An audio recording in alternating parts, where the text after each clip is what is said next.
They buried her at dusk, just before the sky burned out. For men stood silent, sweat mixing with dirt on their brows, as the last shovelful landed with a muffled thud. No prayers, no marker, just the wind, restless in the cottonwoods, whispering secrets no one dared repeat. But the next morning, the dirt was torn open. Not by animal, not by weather. The grave had come undone from the inside. That was the first time the town pretended not to see it. Let's go back, before the grave, before the silence, before the body. It was the kind of town you'd ride past if you weren't already out of food or out of hope. Hollow Creek wasn't on most maps, and the ones that had it spelled it wrong.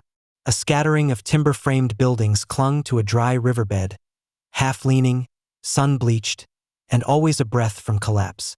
The only thing that hadn't cracked or buckled was the church steeple, and even that leaned just enough to make the preacher nervous on windy days. Marshal Elijah Redden had been the law there for 22 years. He'd worn the same hat nearly that long, though the brim had gone soft with age, and the leather band had taken on the color of smoke and dried blood. Elijah didn't talk much anymore. Too many words had already been spoken in that town, most of them untrue, and some of them unforgivable. He was tightening the girth on his mare that morning, early, just before sunrise, when he saw the girl stumble through the brush. At first he thought she was drunk, her steps uncertain, dress torn, face streaked with dirt and dried sweat. But when she collapsed against the fence, he knew she'd come a long way. The kind of way folks don't survive unless they've already lost everything worth keeping. Her name was Mercy. That's what she told the preacher's wife, who found her half-conscious and brought her water. It didn't match the stories that started spinning before she even finished drinking. Folks said she was a saloon girl out of Dry Hollow. Others whispered she'd come from the mission ruins down by Dust Rock, where the priests had once buried sins under crosses and clay. A few said she // with Apache once. Maybe even birthed one of their children. Nobody knew for sure, but none of that mattered after what she did. What she did was nothing. That's what stirred him up. She didn't cry, didn't beg, didn't explain herself. Just sat outside the church on the steps, hands in her lap, watching the town like a crow watches a cornfield. By noon, the heat had turned mean. Dust lifted in spirals across Main Street. Elijah walked to the general store for a new tin of coffee, his boots scuffing hot dirt. That's when he heard the glass break. The window of the saloon shattered from inside. Voices, two men yelling, a woman's sharp cry, then silence sudden and clean, like someone had pressed their hand over the scene. Elijah pushed through the swinging doors. Inside, the bartender, Tobias, a sunburned man with a bad right eye, was pressing a rag to his face. Behind him, Mercy stood with a broken bottle in her hand, arms streaked in blood that wasn't hers. The man on the floor, Jimmy Porter, son of the cattle foreman, was breathing shallow, a deep gash just below his collarbone. The look on his face was part pain, part disbelief, like he couldn't quite understand how a girl like her had put him there. She didn't start it, Tobias muttered. Jimmy grabbed at her dress, told her she owed him for the whiskey he'd poured 2 days ago. Elijah looked at Mercy. She didn't flinch, didn't speak, just stood there, bottle still in her hand, blood dripping from the jagged edge. That's the moment it started. The slow turn of the town's gaze, like cattle sensing a storm they didn't want to admit was coming. By sundown, the whispers had turned cruel. By morning, the church door had been nailed shut. And by the next night, they'd held a vote. Not a trial, just a vote. And it didn't need to be fair, just fast. She was found guilty of dishonor, of tempting a man, of refusing to weep. No one spoke the word witch, not out loud. But the wind carried things, and women started crossing themselves when they saw her in the street. Elijah didn't say much during the meeting, just stood with his hat in his hands, staring at the lantern light flickering across wood grain. He knew what it meant when a town stopped using names. She wasn't Mercy anymore, just her. And a town can do terrible things to someone they no longer see as human. They buried her in the North Field, not the cemetery. That was for the saved, the proper, the mourned. Mercy's place was by the dry creek bed, beneath the gnarled mesquite tree where children weren't allowed to play. Elijah watched them lower her. Didn't help. Didn't stop them either. He just watched, hands behind his back, jaw clenched so tight it ached. When it was done, no one lingered. Just dirt, wind, and the sound of a lark, far off, singing a song too soft for words. The next morning, the grave was open, but the body wasn't there. The shovel hung in midair, clutched in Tobias's shaking hand, before he let it fall to the ground. No one spoke. Not the preacher.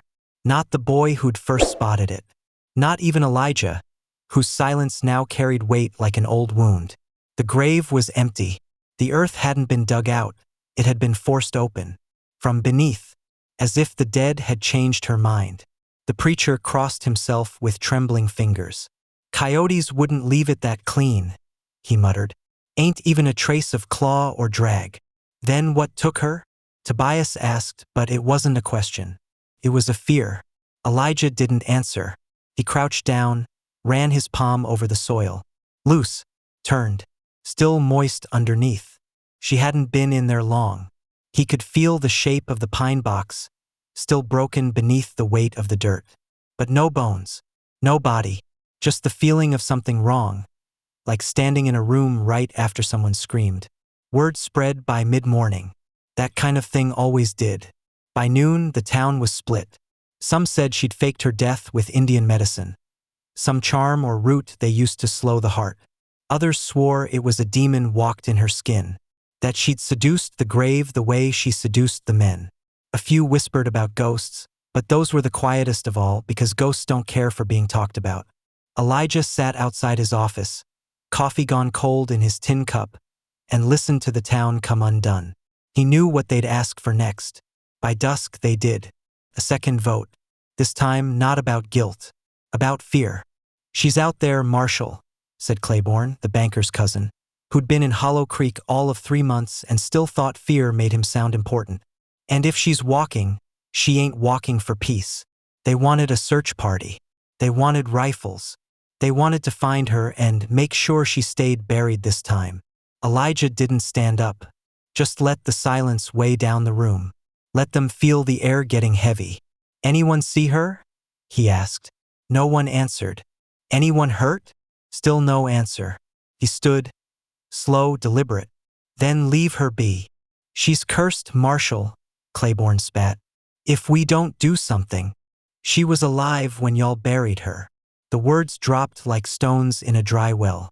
Tobias flinched. The preacher closed his eyes. Even Claiborne's mouth hung open a beat longer than he'd meant to. Elijah tossed the cold coffee into the dirt and turned away. He didn't say what he was thinking. That when a body digs its way out of the earth, maybe it ain't the one that's cursed. Later that night, the tap came at his window. Soft, rhythmic. He rose from his cot without lighting a lamp. Moved to the door, quiet as dusk. He opened it, and there she was, standing just beyond the porch in a threadbare shawl. Barefoot, skin gray with dust, eyes the color of storm clouds. She didn't flinch, didn't speak. Elijah stared at her, heart loud in his chest. I didn't come back for them, she said finally. Her voice was dry, cracked like the riverbed. I came back for what they took from me. What did they take? Mercy looked past him, into the dark office, where a single lantern still burned behind the desk. My name. He didn't ask what she meant, just stepped aside. She didn't move. They won't let me stay, she said. They buried you. She nodded, slowly. And the dirt spat me back. He didn't ask how. He didn't need to. Come in, he said. She crossed the threshold like it cost her something. Her hands were trembling. She sat stiff-backed on the edge of the bench near the stove, like she didn't belong to her own body yet. He poured water from the jug, passed it to her without a word. She drank. In town, whispers grew louder. They said the marshal was sheltering a dead girl, that he'd lost his senses, that whatever had come back wearing Mercy's face, it wasn't natural. Tobias came to warn him. They're stirring Eli, saying you're protecting the devil. Then let them come meet her, he said without looking up. She won't get mercy again, Tobias said, and flinched at his own words. Elijah only nodded, because he knew. The second time's never softer. It's crueler. It's quicker. Mercy never asked to stay. She never asked for protection. She only sat near the back of the office, fixing her shawl, warming her fingers, waiting. "What are you gonna do?" Tobias asked. Elijah looked out toward the hills. "If she came back, maybe she's meant to be seen." That night they came. 7 men. Rifles. Lanterns. Hat Brimslo. They didn't knock. They didn't need to. Elijah stood in the doorway, hand resting on the butt of his Colt. But he didn't draw. "She's inside," he said. "But if you aim to take her again, you'll have to take me first." Behind him, Mercy rose from the bench. She didn't speak, just stood in the light. Her face wasn't angry, wasn't scared. It was tired, worn. That's when the wind picked up. Hard, fast. A gust that lifted the dust and blew out one of the lanterns. The horses bucked, jittery. One of the men stumbled back. The preacher stepped forward then, unexpectedly. No rifle, just his book held to his chest. "If she's a ghost," he said, "then God brought her back for a reason. And if she ain't, then what we did was murder." No one spoke. The dust settled, and Elijah looked at each man until their gaze dropped. Then he closed the door. The silence inside the marshal's office wasn't peace. It was the stillness before a new kind of storm, one made of shame and questions no one wanted to ask out loud. Mercy sat on the bench with her hands folded, eyes steady on the lamplight as it flickered across the worn wood floor. Outside, footsteps shuffled, then faded. No shots, no shouts, just the creak of porch boards as the night reclaimed them. Elijah didn't speak for a while. He stood near the stove, pouring 2 fingers of whiskey into a chipped tin cup. He offered it to her, and she took it without thanks, just a small nod of acknowledgement. She sipped, then held the cup close to her chest like a small fire. "You knew they'd come," he said. "I knew they'd follow their guilt," she replied. Elijah leaned against the wall and stared at the door. "They think you're a warning." Mercy gave a small smile. It was bitter and almost kind. "They're right. What brought you back?" he asked, but the words were too small for what he meant. He didn't mean how. He meant why now, when you were already gone? She looked at him then, really looked, and in that gaze was a weight older than this town. "I heard crying," she said, "far off, in the dirt, like a baby left behind." Elijah's brow furrowed. "A child?" She didn't answer, just looked past him to the wall where the wanted posters curled and browned from sun exposure. "You ever lose something?" she asked quietly. "So deep the ground tries to keep it for itself?" Elijah didn't answer because he had. A long time ago, a daughter, unnamed, born too early, gone too fast, buried beside her mother on a cold hillside. Mercy continued, her voice soft. "They took from me what wasn't theirs. Not just my name, my proof, that I ever lived right." There was something strange about the way she said it. Something deeper, like her bones remembered things even she didn't want to. "You had a child," Elijah said, and this time it wasn't a question. Mercy nodded. "Where is?" "They took her from me before she breathed a full day," Mercy said. "Said she was born under sin. Called her devil's blood. Buried her without asking." Elijah straightened, every muscle in his body tightening. "When?" "4 years ago," she whispered, "before I ever stepped foot in Hollow Creek." His hands gripped the edge of the desk, knuckles whitening. "You're saying they knew? Before all this?" She didn't nod. She didn't have to.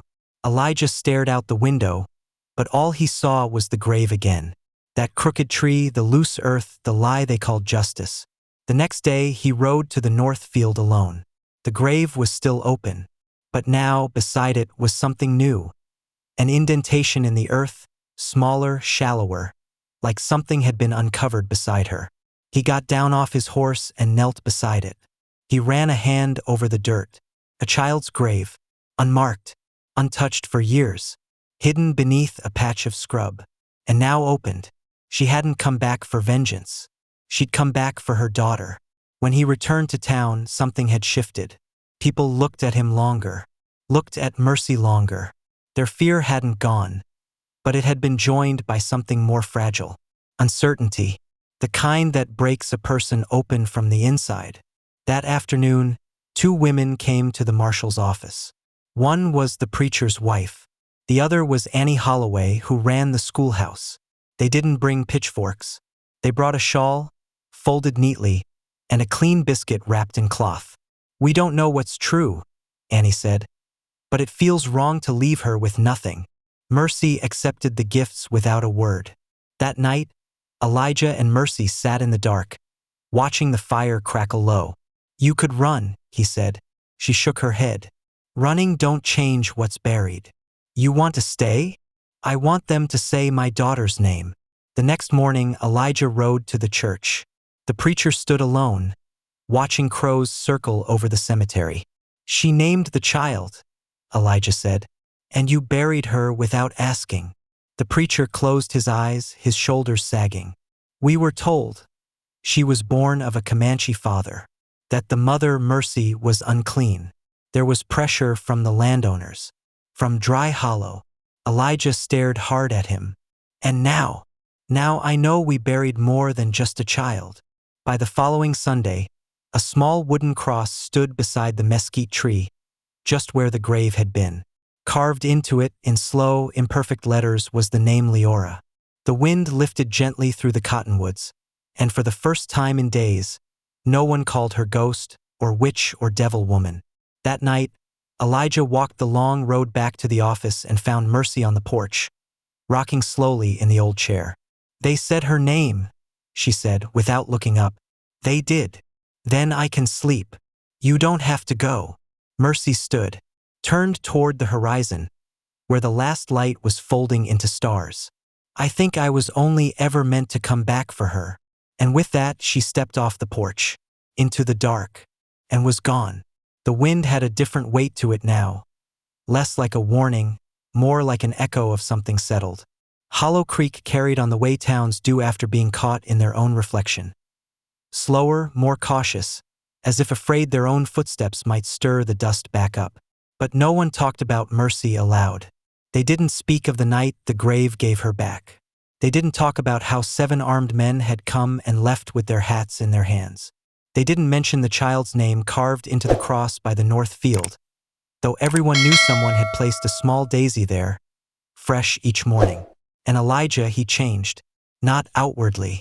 He still walked the boardwalks like a shadow with boots on, still nodded at folks with the same hard-lined face, still drank his coffee black and too hot. But he watched more, listened harder, and at night, when the lamp burned low and the town had gone still, he found himself looking to that chair on the porch, half expecting to see her there again, wrapped in that shawl, eyes fixed on some far place. She never returned. But something else did.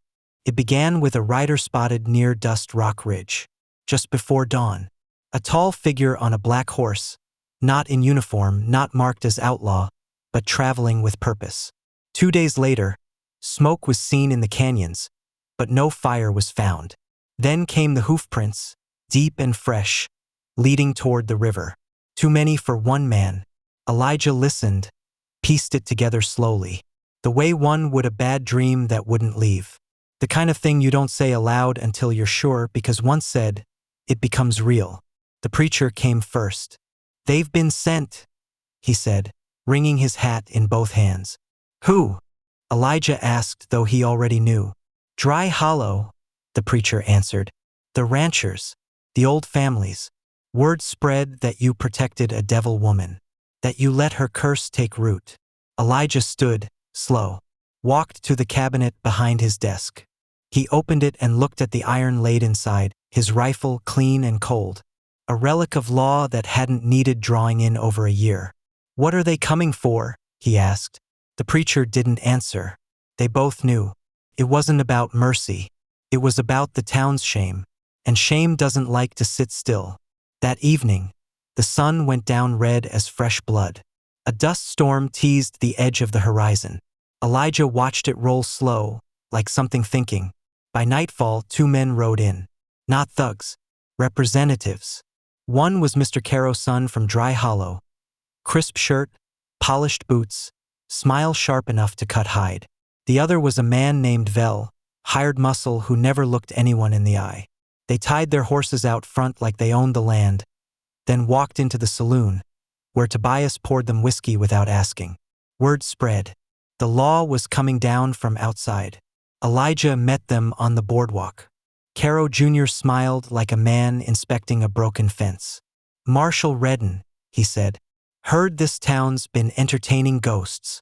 Elijah said nothing. Caro continued, "We're here on business. Private business. Something that involves what was buried, and what should have stayed that way." Elijah leaned one shoulder against the post, eyes level, voice quiet.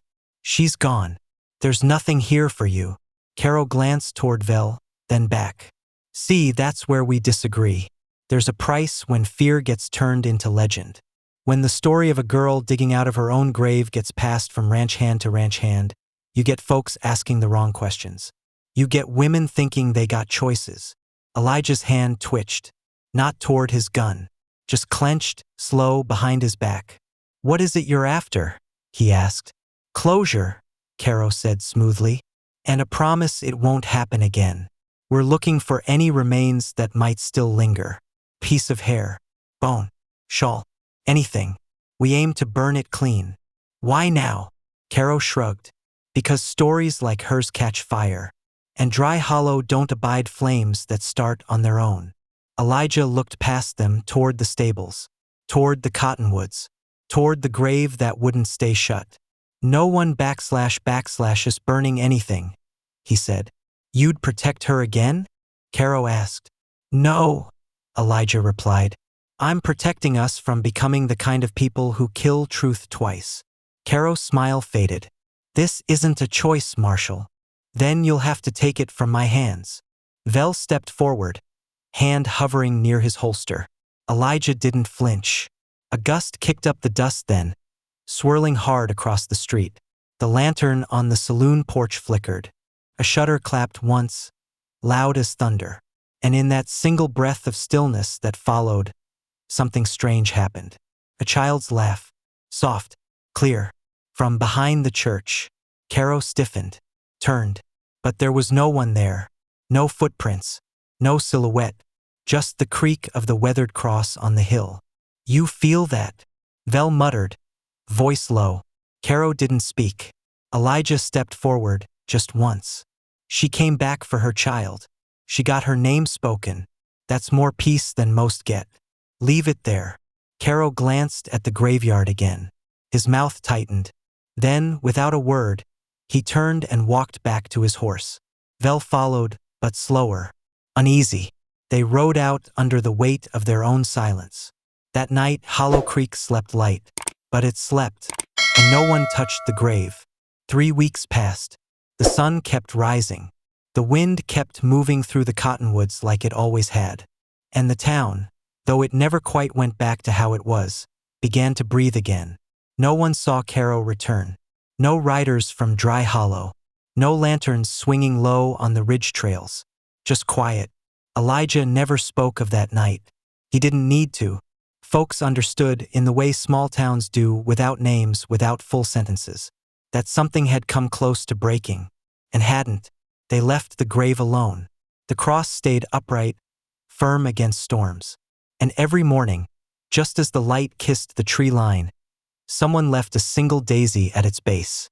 Never seen, never caught, just there like a promise. Then one night the boy came. He was no more than 8. Lean, eyes too wide for his face, hair matted with dust and road sweat. Elijah found him asleep beside the water trough just after dawn. No saddle, no boots, just a torn shirt and a small burlap sack tied with a fraying red ribbon. The boy didn't say his name, didn't have to. He looked like mercy, not in the face, not exactly, but in the way he sat, spine stiff like the world hadn't given him a safe place to rest. And his eyes, they held that same storm-gray color, deep and old and far too quiet for a child. "Where's your people?" Elijah asked him, crouching low. The boy just looked up and whispered, she said to find the man with the quiet boots. Elijah paused. The wind lifted. You hungry? He asked. The boy nodded. They shared cornbread and dried peaches. He ate slow, careful, like he'd learned not to trust anything too warm or too sweet. Afterward, the boy slid the sack into Elijah's lap. She told me to give you this. Elijah opened the ribbon. Inside was a small wooden rattle, worn smooth by time. Faded paint still clung to its sides. Sunflowers, or maybe stars, drawn with the unsteady hand of someone who hadn't known if she'd ever get to hold it again. He didn't speak, just turned it once in his palm, as if trying to feel the weight of history inside. Where's she now? Elijah asked softly. The boy looked west, toward the distant hills. She said she wouldn't stay long. She say why she sent you? The boy shrugged, but his eyes told the truth. She wanted him to be seen. That day, Elijah cleaned out the old back room of the marshal's office, laid a blanket down, brought in books from the schoolhouse, and by nightfall, the boy was asleep under the same roof where his mother had once watched over the town in silence. No one questioned it. The preacher sent food. The preacher's wife brought new boots. Even Tobias, stiff as a pine post, showed up with a carved wooden horse he claimed he'd meant to throw out anyway. Elijah didn't call him Mercy's boy aloud, didn't claim him, didn't ask for papers or blood names. He just kept him near. One afternoon, the boy pointed to the gravestone under the mesquite. She told me that's where I started. You remember her? The boy nodded. She sings when I sleep. Elijah felt something crack open inside, slow and irreversible. Days passed, then weeks. One night, after supper, the boy sat on the porch with Elijah and asked, "What's honor?" Elijah stared out at the land. "It's the thing you keep doing," he said, "even when the rest of the world forgets why." The boy nodded like he already knew, and when spring rolled across the plains, warm and slow, the first bluebonnets opened right at the foot of that grave.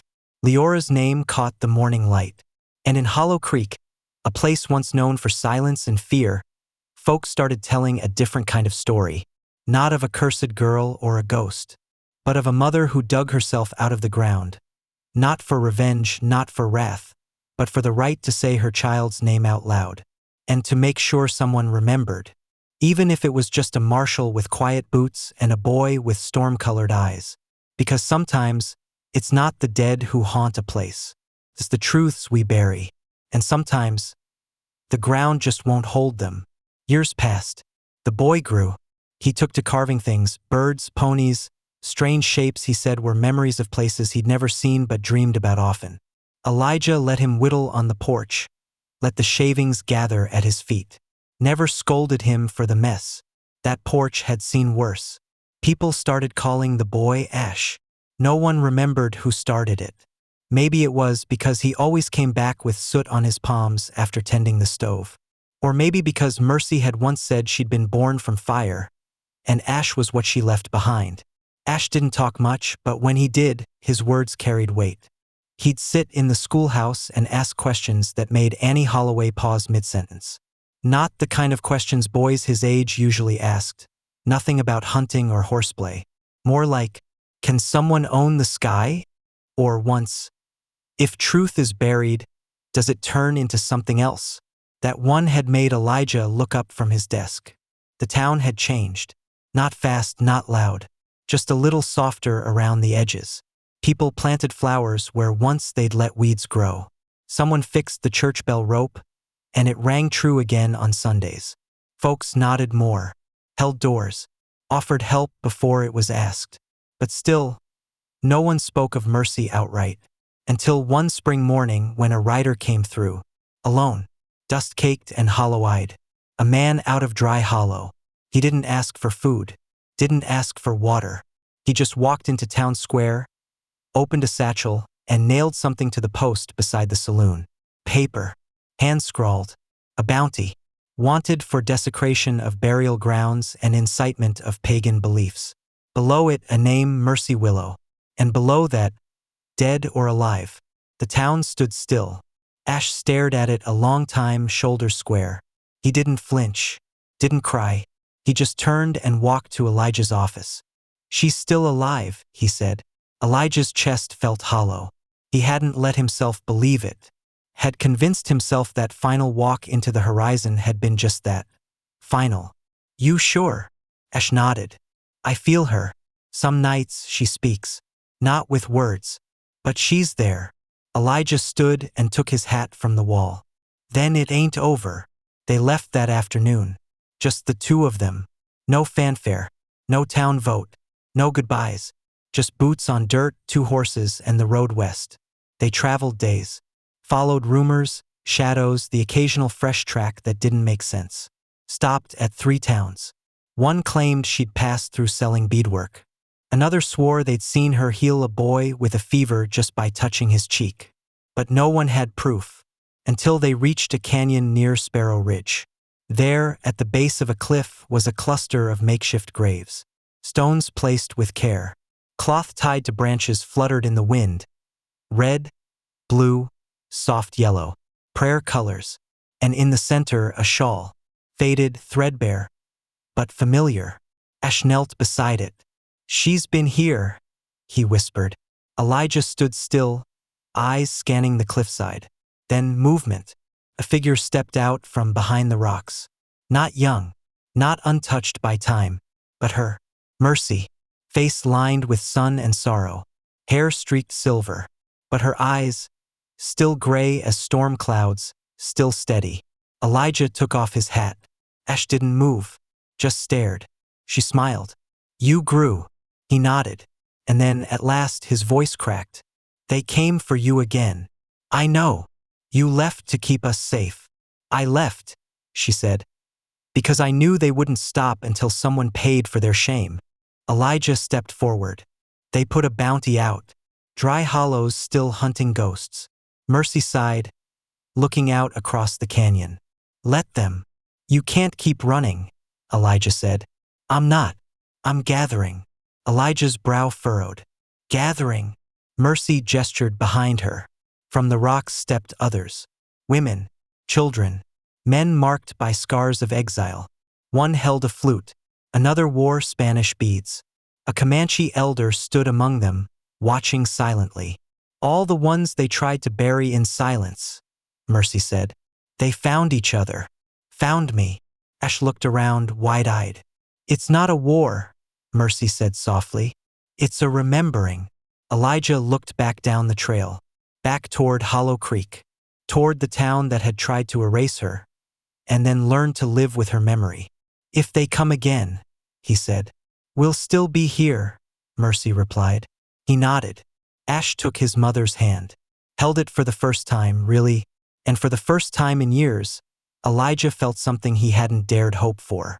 Peace. It wasn't loud. It wasn't certain. But it was real. As they turned back toward the trail, Mercy whispered something over her shoulder. "Tell Hollow Creek. The ground remembers, but so do we." And with the sun sinking behind them, they vanished into the canyon. Not as fugitives, but as a family finally walking home.